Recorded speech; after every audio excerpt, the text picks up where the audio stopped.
नमस्कार. मी भास्कराचार्य प्रांजली सोहनी. स्वागत आहे आपले उपासना कुंडली या चॅनलमध्ये.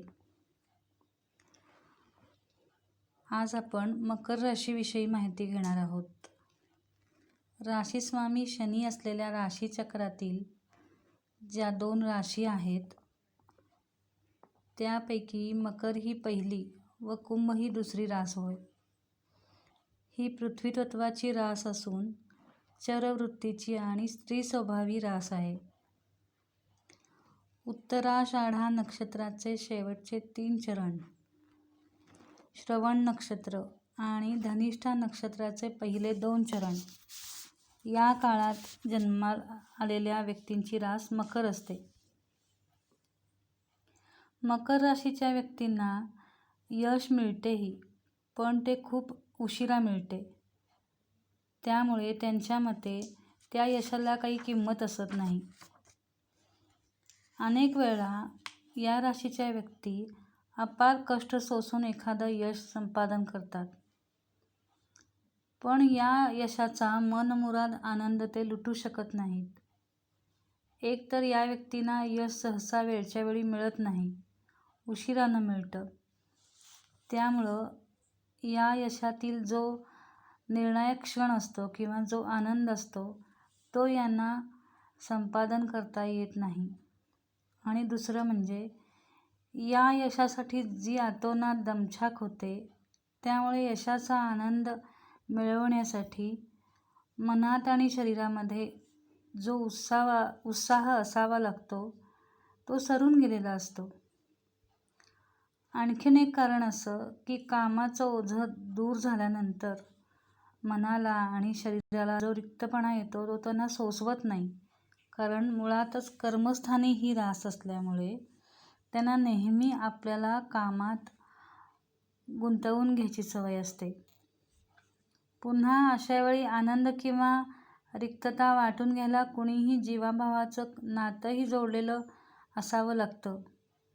त्यामुळं नाती जपत आपली कामं करावीत अशी मी मकर राशीच्या व्यक्तींना विनंती करते.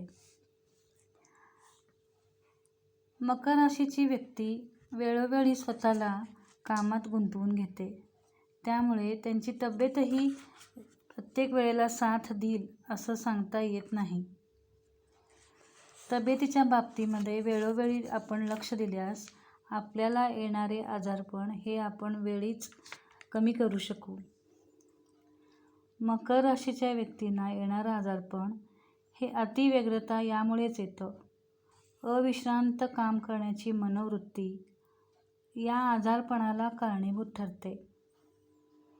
त्यामुळे तुमचे आजारपण तुम्ही स्वतःहून ओढवून घेता. अशा आजारपणात तुम्हाला कुटुंबियांची आणि मित्राची किंवा विवाह झाला असेल तर वैवाहिक जोडीदाराची अपेक्षित सहानुभूती मिळणं अशक्य होऊन बसतं. त्यामुळं मन खिन्न होतं.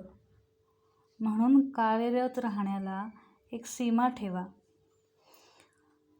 आनंदाच्या अगदी उत्कट क्षणीही काही वेळा या राशीच्या व्यक्ती विनमस्क होतात.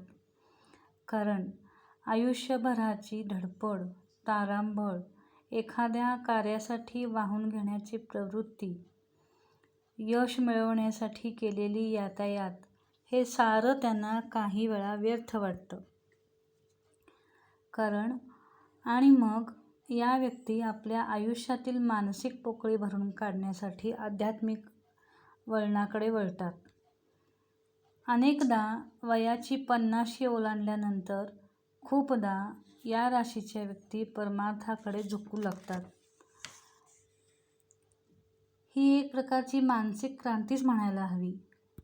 पण ती घडवून आणण्याची क्षमता मकर व्यक्तींच्या ठायी निश्चितपणे असते.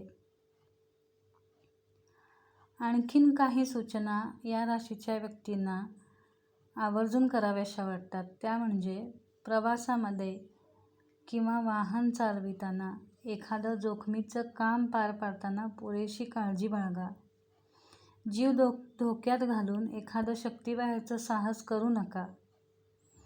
आपले आर्थिक व्यवहार मग ती गुंतवणूक असो किंवा जमीन जुमल्याची खरेदी विक्री असो, ते करताना त्या विषयातील जाणकारांचा सल्ला अवश्य घ्या. मकर व्यक्तींमध्ये काही वेळा नको त्या ठिकाणी सावध वृत्ती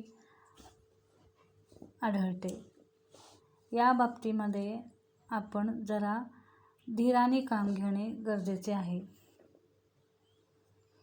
मकर राशीचा एकूणच विचार करता या व्यक्तींना आंतरिक शांती व समाधान मिळवण्याची तीव्र आस असते आणि ते मिळवण्यासाठी या राशीच्या व्यक्तींनी जाणीवपूर्वक कर्ममार्गाची आणि अध्यात्माची कास धरावी, जेणेकरून या दोन्हींची सांगड घालून तुम्ही तुमचा कर्ममार्ग अध्यात्माच्या वळणावर जाऊन आध्यात्मिक गोडी जर आपण लावून घेतली तर आपल्याला मनःशांती वेळोवेळी मिळेल आणि आपली पुढची वाटही सुखाची होईल.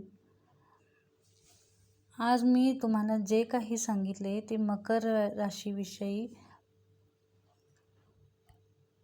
पुरुष व्यक्तीविषयी माहिती सांगितली. ही जी माहिती आम्ही सांगतो ती ढोबळ मनाने असते. पुन्हा प्रत्येक वेळी मी आपल्याला विनंती करेन की जी काही मी माहिती तुम्हाला सांगते ही एखाद्या राशीविषयी, मग ती रास कुठली असो, त्याच्याविषयी असलेली माहिती असते. पण प्रत्येकाचा स्वभाव आणि प्रत्येकाचे व्यवहार, त्याच्या आयुष्यातल्या घटना ह्या त्याच्या कुंडलीवर अवलंबून असतात. त्यामुळे या राशीविषयक माहितीचा उपयोग आपल्याला ढोबळ मनाने करता येईल. पण जी काही माहिती असते ती अगदी त्या राशीविषयी तंतोतंत खरी दिलेली असते.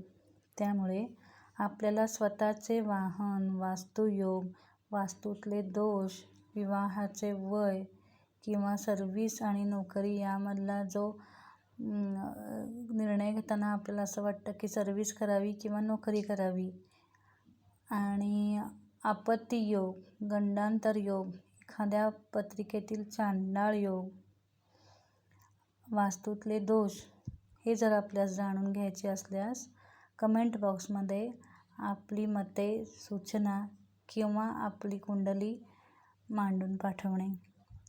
आज मी सांगितलेली माहिती आपल्याला आवडली असल्यास माझ्या चॅनलला सबस्क्राईब करा आणि लाईक करा. धन्यवाद.